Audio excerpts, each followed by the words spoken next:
नमस्कार, अक्ष एडु पॉइंट में आपका स्वागत है। इस वीडियो में हम हिंदी के 50 महत्वपूर्ण प्रश्न लेकर आए हैं जो आपके यूपी टेट परीक्षा के लिए बेहद महत्वपूर्ण हैं। इससे पहले हमने यूपी टेट के लिए बहुत सारे वीडियो अपने चैनल पर अपलोड कर दिए हैं जिन्हें आप हमारे चैनल पर विजिट करके देख सकते हैं। चलिए शुरू करते हैं आज की क्लास। आज की क्लास का पहला प्रश्न है, हिंदी किस भाषा परिवार की भाषा है? भारोपीय, द्रविड़, ऑस्ट्रिक या चीनी तिब्बती? तो इसमें पहला वाला ऑप्शन सही होगा। जो हिंदी है वो भारोपीय भाषा परिवार की भाषा है। पहला वाला ऑप्शन इसमें सही होगा। चलिए आगे चलते हैं, अगला प्रश्न देखते हैं। अगला प्रश्न है, भाषा की सबसे छोटी इकाई है शब्द, व्यंजन, स्वर या वर्ण? तो देखिए, भाषा की सबसे छोटी इकाई है वर्ण। ऑप्शन डी इसमें सही होगा। आगे चलते हैं, अगला प्रश्न देखते हैं। अगला प्रश्न है, निम्नलिखित में से शुद्ध वर्तनी का चयन कीजिए। अब देखिए, उन्नति की जो है हमें शुद्ध वर्तनी बतानी है, तो इसमें ऑप्शन डी सही होगा। ऑप्शन डी में जो है वर्तनी बिल्कुल सही है, बाकी में वर्तनी ठीक नहीं है उन्नति की। चलिए आगे चलते हैं। अगला प्रश्न है, इनमें कौन स्वर संधि का उदाहरण है? देखिए, संयोग, मनोहर, नमस्कार या पवन? तो इसमें स्वर संधि का उदाहरण आपको बताना है। तो देखिए, इसमें जो पवन है वो होगा, इसका जो संधि विच्छेद किया जाएगा तो वो होगा पो धन अन। ठीक है, पो धन अन। तो इसमें जो है अयादि स्वर संधि का जो उदाहरण है पवन। ठीक है, उन्होंने स्वर संधि पूछा है, तो स्वर संधि में भी अयादि स्वर संधि होगा। ऑप्शन डी यहाँ पर सही होगा। चलिए आगे चलते हैं, बाकी में जो है स्वर संधि नहीं है। चलिए आगे चलते हैं। अगला प्रश्न है, प्रख्यात में प्रयुक्त उपसर्ग है? तो देखिए, प्रख्यात जो बना होता है प्र जमा ख्यात से बना होता है, तो इसमें जो प्र होगा वो उपसर्ग होगा। ऑप्शन ए इसका सही होगा।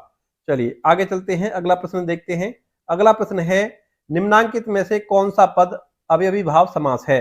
देखिए, अवयवी भाव समास के बारे में आपको पहले बहुत बार बता चुका हूं। जिस शब्द में प्रथम भाग जो है अवयव होता है उसमें अवयवी भाव समास होता है। तो देखिए, अवयव क्या होते हैं? ऐसे शब्द जो लिंग वचन कारक या काल के परिवर्तन होने पर परिवर्तित नहीं होते हैं या उनमें विकार नहीं आता है, उन्हें कहते हैं अवयव।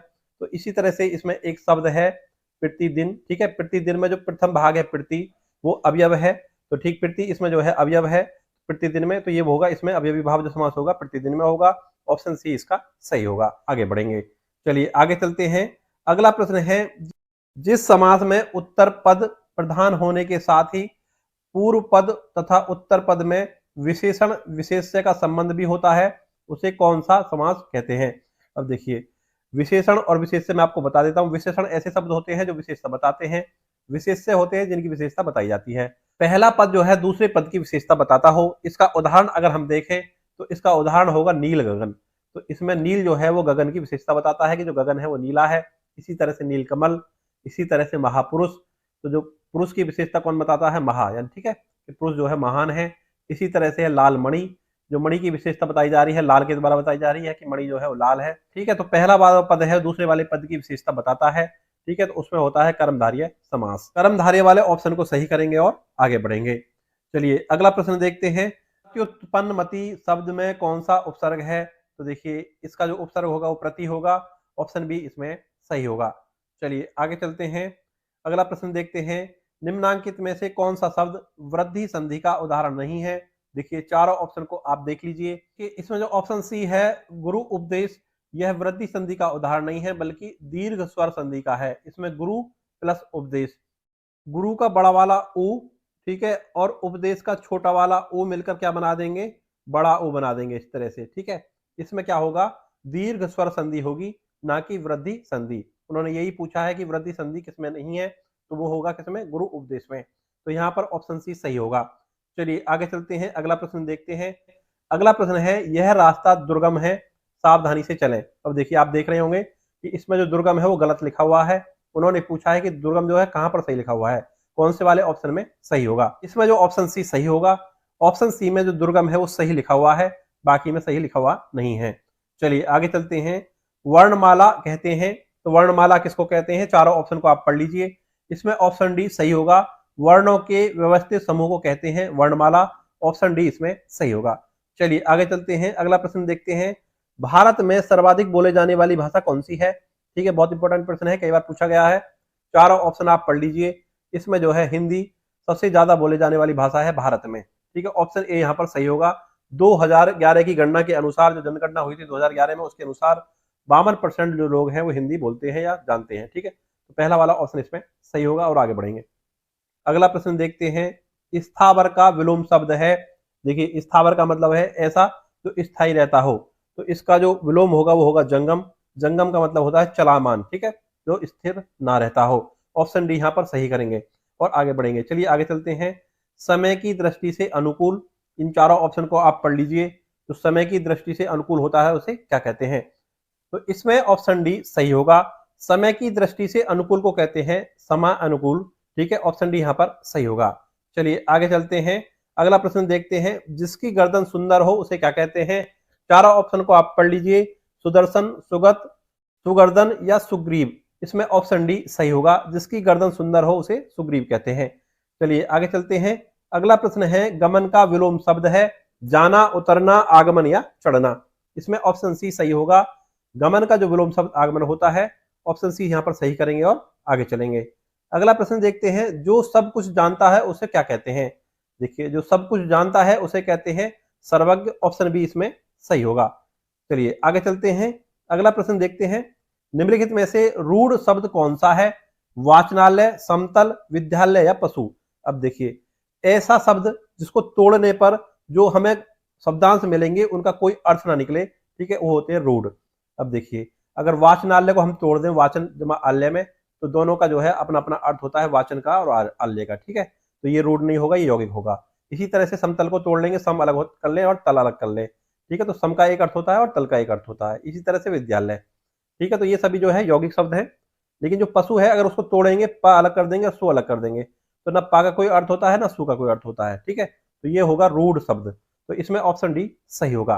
चलिए आगे चलते हैं। अगला प्रश्न देखते हैं, संतोष से बढ़कर सुख नहीं। ये कौन सा वाक्य है?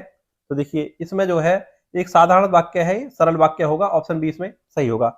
मिश्र वाक्य में क्या होता है? इसमें दो वाक्य जुड़े हुए होते हैं आपस में और एक वाक्य दूसरे वाक्य पर आश्रित होता है, वो होते हैं मिश्र वाक्य।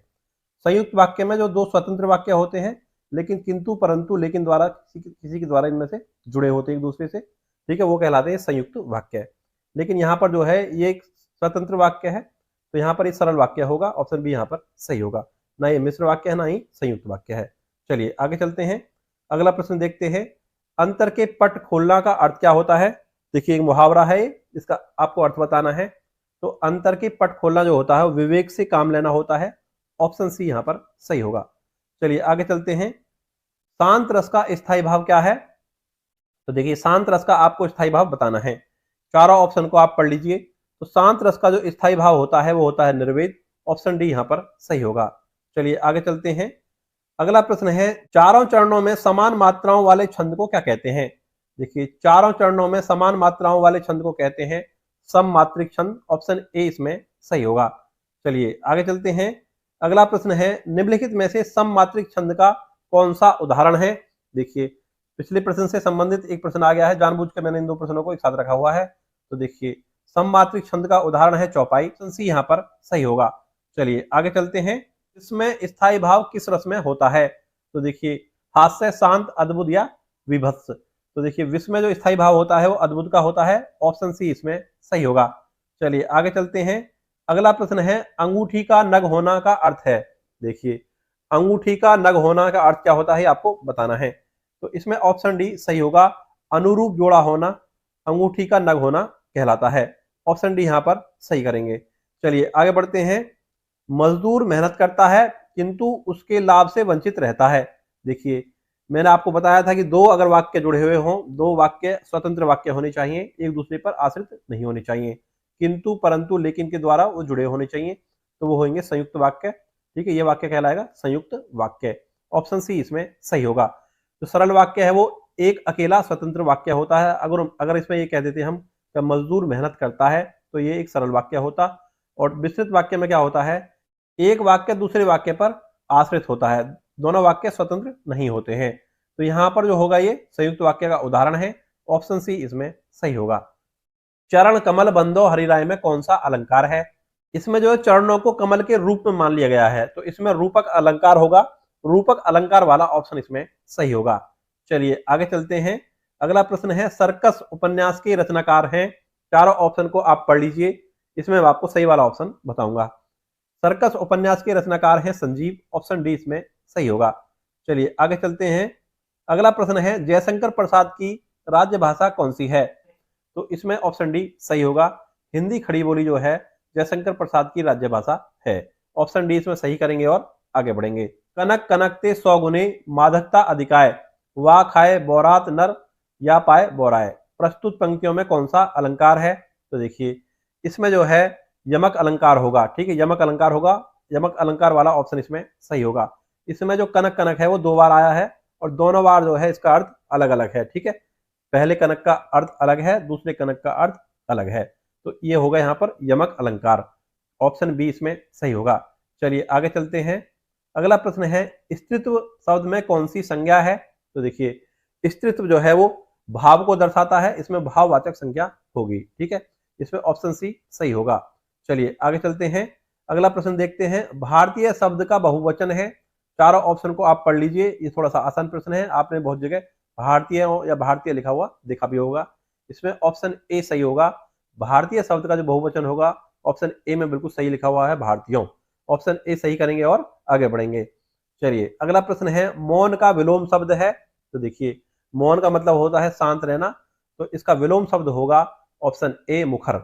मौन का जो विलोम शब्द होता है वो मुखर होता है। चलिए आगे चलते हैं। अगला प्रश्न है सूर्य शब्द का स्त्रीलिंग क्या होगा? देखिए चारों ऑप्शन को आप पढ़ लीजिए। सूर्य शब्द का स्त्रीलिंग हमें बताना है। इसमें जो है ऑप्शन बी सही होगा। तो सूर्य लिखा हुआ है वो सूर्य का स्त्रीलिंग होता है। चलिए आगे चलते हैं।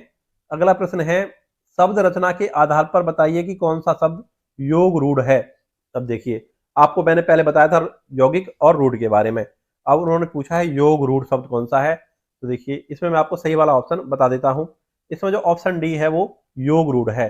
ठीक है, कैसे? जैसे इसमें जो जलज लिखा हुआ है, जलज मिलके बना होता है जल प्लस ज। ठीक है, जल प्लस ज। जल जो है आप जानते ही पानी को कहते हैं और ज का मतलब होता है जन्मना। ठीक है, जिसमें जन्मा हो, तो जो जल में जन्मा हो उसे कहते हैं। तो यहाँ पर आप देखोगे जलज जो कहते हैं वो कमल को कहते हैं, कमल के लिए प्रयोग होता है।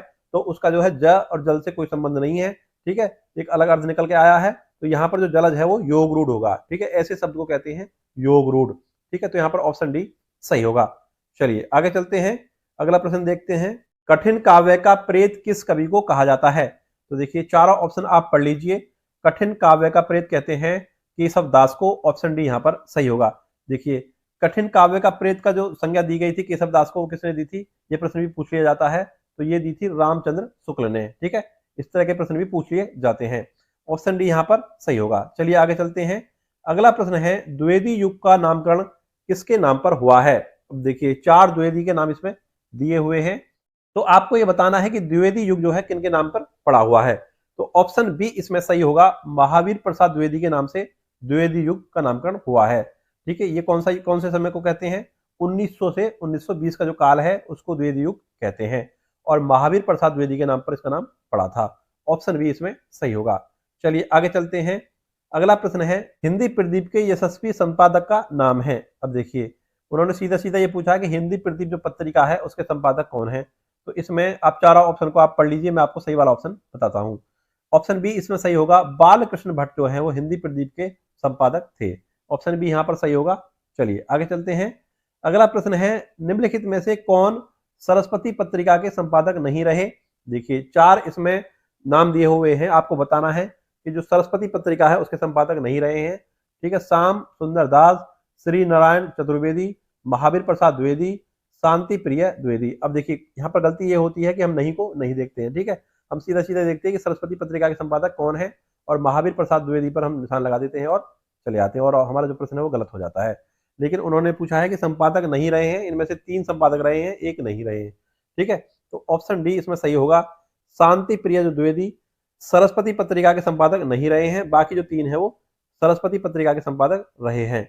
ऑप्शन डी यहाँ पर सही होगा। चलिए आगे चलते हैं। अगला प्रश्न है उसने कहा था कि मुख्य पात्र का नाम है। अब देखिए उसने कहा था एक कहानी है, तो उसके जो मुख्य पात्र है उसका नाम उन्होंने पूछा है। तो लहना सिंह जो है उसने कहा था कहानी के मुख्य पात्र हैं। ऑप्शन सी इसमें सही होगा। देखिए इसमें जो ऑप्शन का क्रम थोड़ा इधर उधर हो जाता है टाइपिंग में। ठीक है, आप इसको इग्नोर किया कीजिए। ऑप्शन सी लहना सिंह वाला इसमें ऑप्शन सही होगा। चलिए आगे चलते हैं। अगला प्रश्न है निम्नलिखित में से कौन सा नाटक प्रसाद का नहीं है, यानी जयशंकर प्रसाद का कौन सा वाला नाटक इसमें से नहीं है, ये आपको बताना है। तो देखिए इसमें जो है चारों ऑप्शन को आप पढ़ेंगे तो ऑप्शन डी जो इसमें सही होगा, सिंदूर की होली जो नाटक है वो जयशंकर प्रसाद का नहीं है। बाकी जो 3 नाटक है वो जयशंकर प्रसाद के हैं। ठीक है, ऑप्शन डी यहाँ पर सही है। आगे चलते हैं। अगला प्रश्न है, हिंदी खड़ी बोली किस अपभ्रंश से विकसित हुई है? तो देखिए ये प्रश्न भी इंपॉर्टेंट है, बहुत बार पूछा गया है। तो इसमें ऑप्शन सी सही होगा, सौरसैनी अपभ्रंश से विकसित हुई है हिंदी खड़ी बोली। अब देखिए सौरसैनी जो नाम आया वो कहां से आया है? जो प्राचीन काल में एक सौरसेन नाम का राज्य था, ठीक है, जिसकी राजधानी मथुरा थी। ठीक है, वहीं से नाम आया है सौरसैनी, और हिंदी खड़ी बोली जो अपभ्रंश है वहीं से विकसित हुई है। ऑप्शन सी यहाँ पर सही होगा। चलिए आगे चलते हैं। भाषा के आधार पर भारतीय राज्यों की पुनः संरचना की गई थी। कब की गई थी? 1952 में, 53 में, 54 में, 56 में। देखिए 1953 में जो आंध्र प्रदेश है भाषा के आधार पर पहला राज्य बनने वाला है। ठीक है, पहला जो राज्य बना था, ये प्रश्न भी पूछ लिया जाता है कि जो पहला भाषा के आधार पर राज्य बना था वो कौन सा है? तो वो होगा आंध्र प्रदेश। कब? 1953 में। लेकिन भाषा के आधार पर भारतीय राज्यों की जो पुनः संरचना हुई की गई थी वो 1956 में की गई थी। ऑप्शन डी यहाँ पर सही होगा। चलिए आगे चलते हैं। अगला प्रश्न है, भाषाई आधार पर सर्वप्रथम किस राज्य का गठन हुआ? तो देखिए यही प्रश्न मैंने आपको अभी थोड़ी देर पहले बताया था। तो आंध्र प्रदेश का जो है सर्वप्रथम गठन हुआ था भाषा के आधार पर। ऑप्शन डी यहाँ पर सही होगा। कब हुआ था? 1953 में। चलिए आगे चलते हैं। बघेली बोली का संबंध किस उपभाषा से है? तो देखिए चारों ऑप्शन आप पढ़ लीजिए, मैं आपको सही वाला ऑप्शन इसमें से बताऊंगा। तो पूर्वी हिंदी से संबंध है बघेली बोली का। ठीक है, ऑप्शन बी इसमें सही होगा, पूर्वी हिंदी वाला ऑप्शन इसमें सही होगा। चलिए आगे चलते हैं। किस तिथि को हिंदी को राजभाषा बनाने का निर्णय लिया गया? तो देखिए इसमें सही वाला ऑप्शन मैं आपको बताऊंगा। 14 सितंबर 1949 ईस्वी को हिंदी को राजभाषा बनाने का निर्णय लिया गया था। ऑप्शन सी इसमें सही होगा। इसीलिए 14 सितंबर को जो है हिंदी दिवस मनाया जाता है। ऑप्शन सी यहाँ पर सही होगा। चलिए आगे चलते हैं। वर्ष 1955 ईस्वी में गठित प्रथम राजभाषा आयोग के अध्यक्ष कौन थे? तो देखिए चारों ऑप्शन को आप पढ़ लीजिए। तो इसमें मैं आपको सही वाला ऑप्शन बताता हूँ। बीजी खेर 1955 ईस्वी में गठित प्रथम राजभाषा आयोग के अध्यक्ष थे। ऑप्शन ए इसमें सही होगा। चलिए आगे चलते हैं। अगला प्रश्न है, भारतीय संविधान की 8वीं अनुसूची में शामिल भाषाओं की संख्या है। तो इसका जो सही उत्तर होगा वो होगा ऑप्शन डी 22। भारतीय संविधान की 8वीं अनुसूची में शामिल भाषाओं की संख्या 22 है। ऑप्शन डी यहाँ पर सही करेंगे और आगे बढ़ेंगे। चलिए हिंदी की आदि जननी है। तो देखिए हिंदी कहाँ से जन्मी है? आदि मतलब सबसे पुरानी। तो देखिए संस्कृत से पाली, पाली से प्राकृत, प्राकृत से अपभ्रंश और अपभ्रंश से हिंदी। ठीक है, इस तरह से हिंदी का विकास हुआ है। तो सबसे पहले क्या आएगा? संस्कृत, उसके बाद पाली, उसके बाद प्राकृत, उसके बाद अपभ्रंश और उसके बाद फिर हिंदी। ठीक है, तो ऑप्शन ए इसमें सही होगा। हिंदी की आदि जननी है संस्कृत। ऑप्शन ए इसमें सही होगा। और आज की क्लास का अंतिम प्रश्न, 11वां विश्व हिंदी सम्मेलन 2018 ईस्वी का आयोजन स्थल था। ठीक है, ये उन्होंने पूछा है कि जो 11वां विश्व हिंदी सम्मेलन है वो कहां पर हुआ था? तो इसका सही उत्तर होगा मॉरिशस में। ऑप्शन बी यहां पर सही होगा। मॉरिशस में जो है 11वां विश्व हिंदी सम्मेलन आयोजित किया गया था। अब देखिए इसमें 12वां भी पूछा जा सकता है। तो 12वां का आयोजन हुआ था 2023 में। कहां पर? नाड़ी फिजी में। कहां पर? नाड़ी फिजी में 2023 में 12वां विश्व हिंदी सम्मेलन आयोजित किया गया था। तो ये थी आज की क्लास। क्लास आपको कैसी लगी इसके बारे में आप हमें कमेंट बॉक्स में जरूर बताएं। आप ये भी बताएं कि आपने इनमें से कितने प्रश्न सही किए हैं। और वीडियो अगर आपको अच्छी लगी तो वीडियो को लाइक करें और चैनल को सब्सक्राइब कर लें। मिलते हैं अगली वीडियो में, तब तक के लिए नमस्कार।